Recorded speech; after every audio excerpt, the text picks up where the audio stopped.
Faithful, take a deep breath. Tonight has the feel of a plot twist in Santa Clara. A field general might hit the gas at the most decisive point of the week. A familiar name at corner is crisscrossing the country with a stop planned in the bay. A quiet addition is fighting for snaps in our pass rush, and the front office made a just-under-the-wire decision that's going to light up the comments.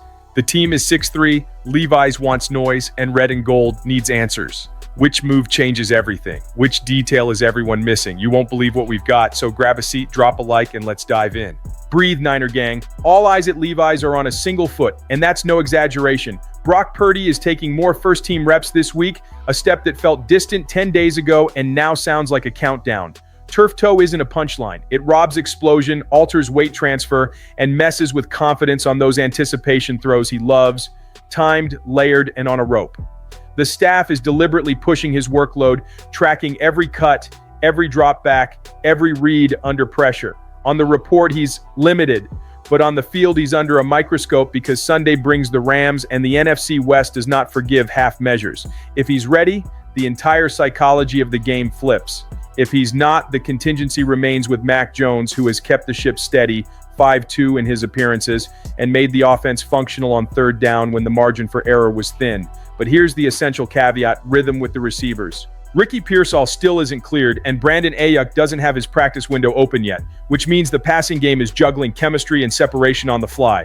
The offensive line gets a lift as Ben Bartch ramps back up, while Spencer Burford quietly raised the floor on the left side.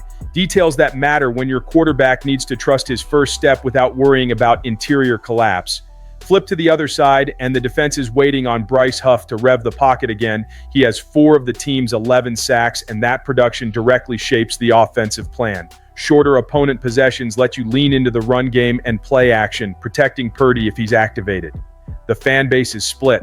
One side preaches full caution, better to miss a game than risk the season, while the other side wants the statement now to seize the division at home.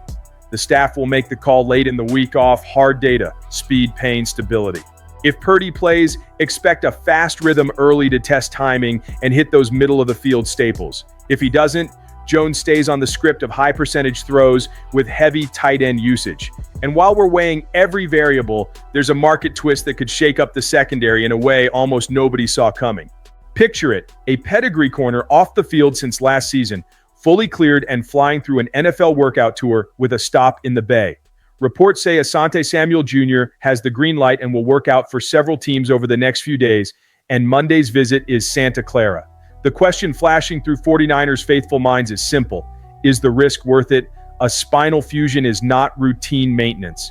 The first doubts surface on the first collision, that open field tackle, that moment when leverage and confidence must hold through contact for 4 quarters.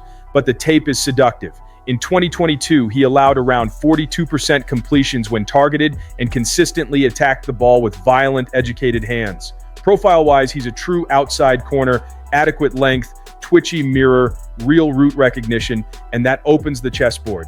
One way to fit Samuel without detonating chemistry is to slide Diamador Lenoir back into nickel in specific packages, use Upton Stout as a deep rotation wildcard, and keep the outside snaps consolidated so communication doesn't fray. Another path is more schematic.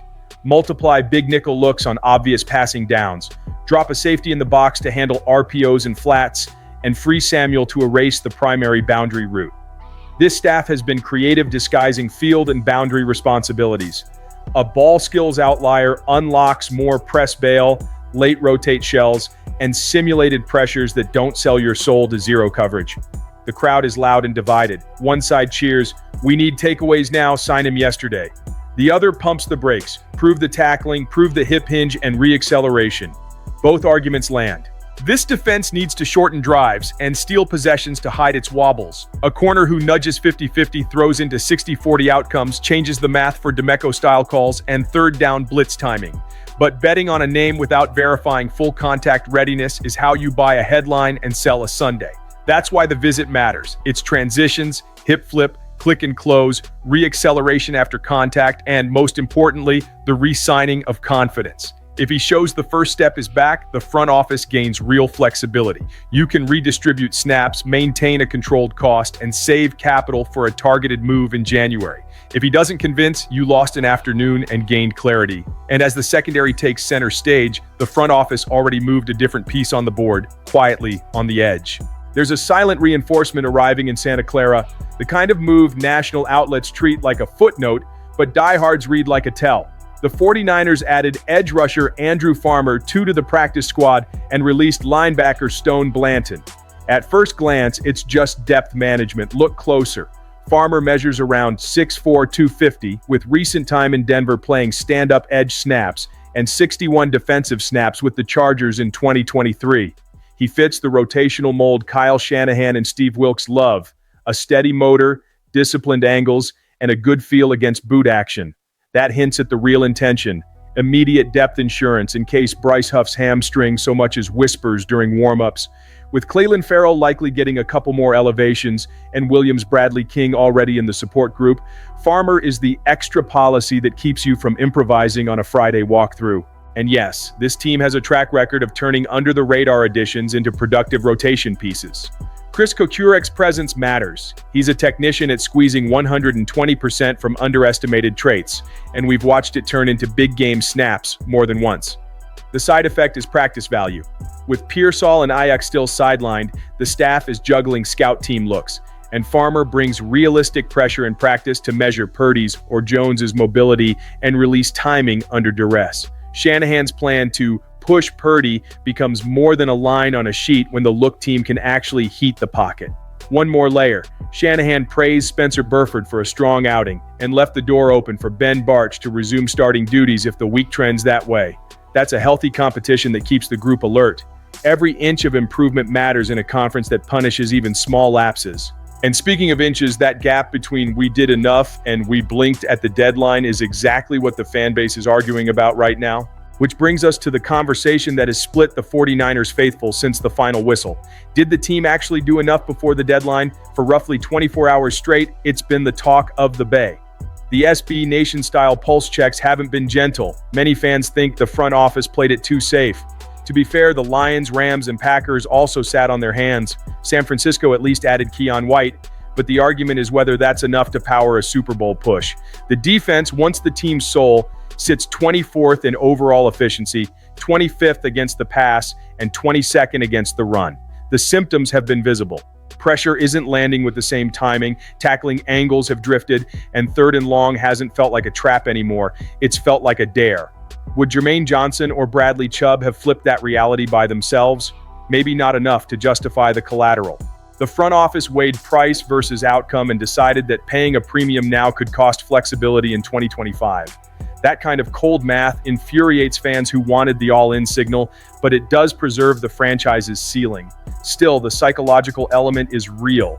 A locker room feels it when the building pushes the chips. That energy can ignite a November run, and if the next few weeks don't produce convincing wins, the sense of a missed spark will linger. That's why the coaching staff's internal bets carry extra weight. Shanahan's message is that Huff's return, Bartch's availability, and Aiyuk's eventual window opening are internal additions. And if those three boxes get checked, you're talking about impact comparable to a mid-tier trade without the pick outlay. The good news is that the offense has the profile to cover defensive slippage when it starts fast. Score first and the play action opens, the run game becomes a metronome, and the clock becomes an ally. Start behind and you expose the defense to more plays, more stress, and the cracks get magnified. That turns the challenge from purely tactical to fundamentally mental. Transform frustration into fuel. Fans want aggression, players want a show of belief, and the front office is betting on consistency. The verdict arrives on the field, and soon. After the bye, the schedule tightens with a rugged stretch that includes 3 road games. Every snap will move the needle. Which brings us full circle. You can feel the strands coming together, Purdy accelerating toward a decision window, Samuel Jr. on the radar as a potential ball hawk injection, Farmer sharpening the rotation and the practice tempo, and a heated debate over whether patience or aggression best serves a roster that's still built to play in January. The truth might be less dramatic and more demanding. Stack small wins, build timing, get healthy in the right places, and rediscover the defensive edge that once made third downs feel inevitable. The margin is thin, but the opportunity is real. And this locker room still has leaders who don't flinch when the temperature rises. That's the difference between a slump and a turning point. Levi's is going to shake again, faithful, because even with the doubts, this group still breathes competitiveness, and that's what separates contenders from passengers. Purdy is fighting to get back, the defense is searching for its identity, and a locker room with its pride stung by a quiet deadline is leaning into a chip-on-the-shoulder run. This is when narrative flips are born, the nobody believed in us arc that defines seasons. So bring on the Rams, bring on the pressure.